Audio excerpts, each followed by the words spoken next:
Well, it's something that I do have a problem with these days because I work for the Conan and Disco Inferno podcast, keeping it Yeah, 100. yeah, yeah. Uh, I they have to deal a lot with AEW fans who just cannot understand or accept the fact that maybe it's just not the greatest thing going.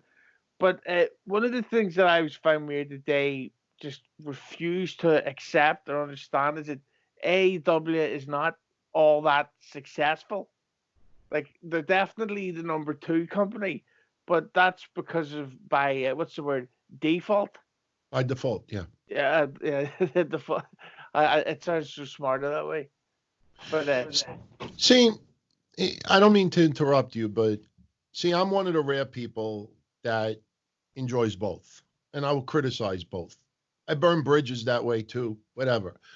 Um, a weird thing about a lot of people, especially on social media, is they want to be part of a group, and they want everybody feels like their voice has to be heard.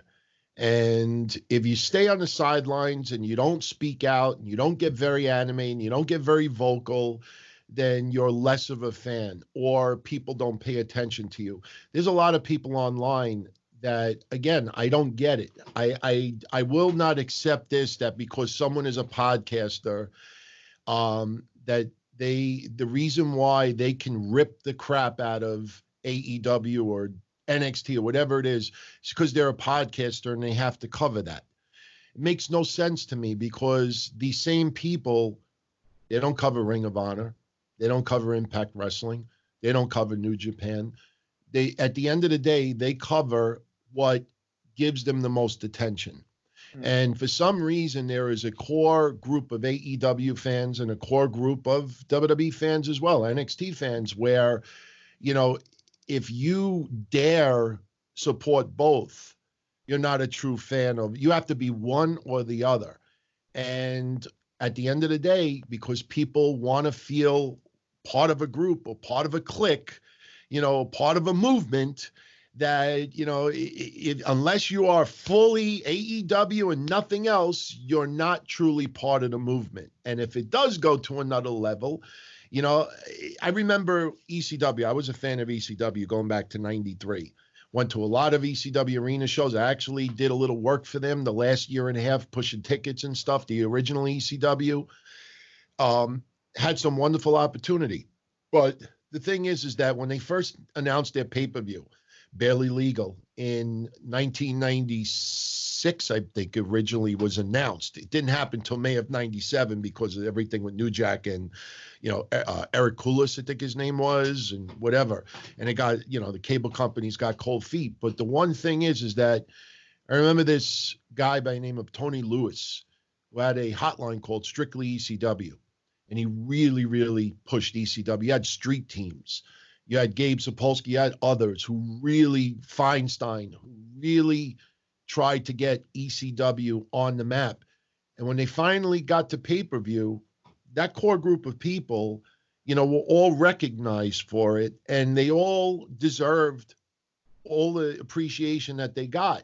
And a lot of these fans today, it's like they, instead of just enjoying what they enjoy, that's not enough. They have to feel acknowledged. They have to feel like they're part of the movement, and just being a silent fan and just enjoying what you want to watch on TV. It's no, I have to really go off on NXT, or I got to really put over AEW as the greatest thing around. AEW is more of a niche. I mm, mean, it's more of a niche. That's the reason why it only gets about 800,000 fans right now. And it's pretty thing that blew me away. And I've been saying this for the last 2 weeks, especially, is you would think with all of the extra wrestling fans forced to stay home on Wednesdays, and even if they were home on Wednesday nights already, there's no sports. There's no baseball, football, soccer, whatever it is. And even with that, the overall ratings are not getting higher.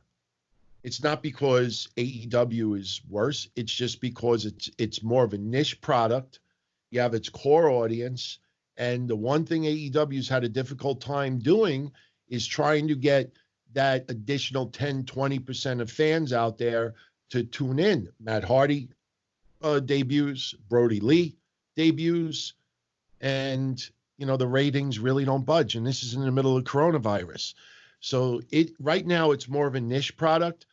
And those over the top people that are just, so like raw with AEW that they mess, like you said, with Disco and Conan and others, because they just got to feel like if AEW does take it to a whole new level, they think that they're the ones responsible and they deserve the accolades and the attention. That's why when somebody gets an AEW tattoo, what's the first thing they do?